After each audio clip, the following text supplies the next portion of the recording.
বাংলাদেশের যে পরিপ্রেক্ষিতে আমরা একসময় যখন আমরা বিভিন্ন জেলাগুলিতে চাকরি করেছি তখন আমরা সকল জায়গাগুলিতে যেতাম, কমিউনিটি পুলিশিং সভা, বিট পুলিশিং যেগুলি করতাম, সেখানে আমরা একসময় মাদকের বিরুদ্ধে, যে মাদকাসক্ত হয়ে যাচ্ছে, আমাদের স্কুলগামী ছাত্রছাত্রীরা মাদকাসক্ত হয়ে যাচ্ছে, তাদেরকে বাঁচাতে হবে, অভিভাবকদের এগিয়ে আসতে হবে, এ ধরনের স্লোগান নিয়ে কিন্তু আমরা বিভিন্ন থানাগুলিতে, বিভিন্ন এলাকাগুলির মহল্লা যেতাম।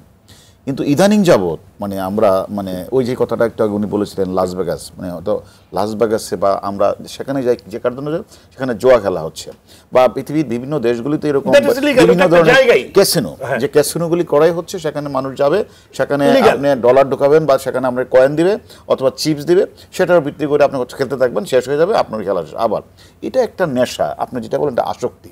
এই আসক্তিটা কিন্তু আবার দেখেন, আবার যদি আপনি ইয়েতে যান সিঙ্গাপুরে বা মালয়েশিয়া যান, সেখানে কিন্তু আবার দেখবেন ওই দেশের লোকজন ঢুকতে পারবেন এর মধ্যে, বাইরের লোককে প্রমোট করতেছে সেখানে টাকা নেওয়ার জন্য। তাদের দেশে ওই চীনে কি বলে সিঙ্গাপুর বা এখানে কিন্তু আমরা ঢুকতে পারবো। এখানে কিন্তু একটা দারুণ কথা বলেছেন, মানে তারা তাদের দেশের ইন্টারেস্ট দিবে না।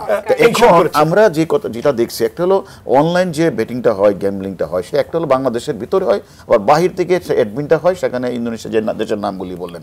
আমাদের দেশে যে কাজটা হচ্ছে, আমরা কিছুদিন আগে একটি অপারেশন করেছিলাম জামালপুরে, আমরা সেখানে গিয়ে দেখলাম 160টা সাইট খোলা হয়েছে, একটা গ্রামে অ্যাডমিন খুলে সেখানে মানুষকে ওই 10 টাকা 20 টাকা 30 টাকা, সেখানে শুধু আপনি বলেন স্কুলিং ছাত্রছাত্রী শুধু না, সেখানে রিক্সাওয়ালারা দেখবেন রিক্সা চালাচ্ছে, রিক্সা চালিয়ে, এবং তাদের প্রত্যেকের হাতে স্মার্টফোন, এবং যদি কারো স্মার্টফোন না থাকে এটা প্রতিদিন 200 টাকা করে ভাড়া পাওয়া যায়, সেটা ভাড়া পাওয়া যায়। সেই ভাড়াটা নিয়ে তারা সেখানে প্রথম অ্যাডমিনের কাছে টাকা পাঠায়, সে সেখান থেকে হয় কয়েন অথবা চিপস দিলে সেটা দিয়ে সে খেলে, এবং এটা এই পরিমাণ হয়, এবং এটা শুধু এমন আসক্তি, এটা মনের একটা প্রশান্তি।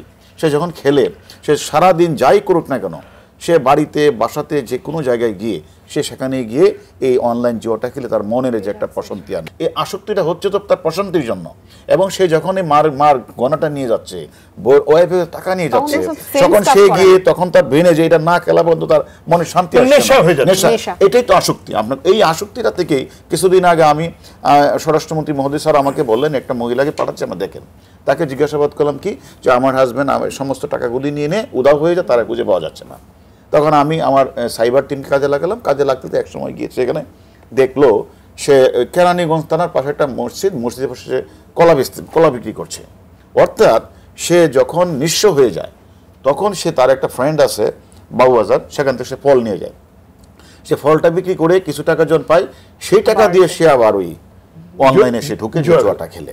এইভাবে কিন্তু জুয়া খেলে মানুষ যে আসক্তি তো আসছেই, এবং তারা বিভিন্ন ধরনের বাজি ধরে। আমি উদাহরণটা দিচ্ছি, আমাদের কাছে একটা মামলা আসছিল কিছুদিন আগে, সেটা হলো বাটারা থানা।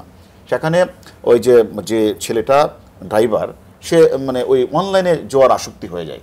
আসক্তি হয়ে যাওয়ার পরে সে তখন তার গাড়ি চালাচ্ছে, হঠাৎ করে একদিন তার এমন টাকার দরকার পড়েছে, তার যে মালিককে মেরে ফেললেন। আমরা তো আসলে এই মার্ডারটা কীভাবে হলো আমরা খুঁজে পাচ্ছিলাম না, সে তাকে খুঁজে একসময় তাকে আমরা ধরে নিয়ে আসলাম। তাকে বললাম তুমি কেন বললা? আমি যখন সব কিছু নিঃস্ব হয়ে যায়, তখন আমার কাছে মনে হয়েছে যে আমার যে গাড়ির দরকার, তাকে মেরে আমি তার বাসা থেকে যা পাবো তা নিয়ে যে আমি আবার জুয়াটা খেলবো। তাহলে এখন এমন আসক্তি আসছে, সে একদিকে তার পরিবহনকে ছেড়ে যাচ্ছে, আরেকটা আসক্তি আছে, সে এমন অবস্থা হচ্ছে যে মাদক খেতে হয় না, সে খেলতে খেলতে তার নেশা এমন জায়গায় পৌঁছায়, এটা মাদকের চেয়েও ভয়াবহ ধারণ করে, তখন তাকে সব ভুলে যায়। এই কাজটা করার জন্য আমরা কিন্তু অনেককে গ্রেপ্তার করেছি। একটু আগে আপনি বলেছেন যে বালিয়াডাঙ্গা ঠাকুরগাঁও সে একজন কিছুদিন আগে আত্মহত্যা করেছে, চট্টগ্রামে আত্মহত্যা করেছে, আত্মহত্যার পরিমাণ কিন্তু বেড়ে গেছে। যে আপনার অফিসের একজন বললেন আমাদের কিশোরগঞ্জে বাড়ি, সে আত্মহত্যা করলেন।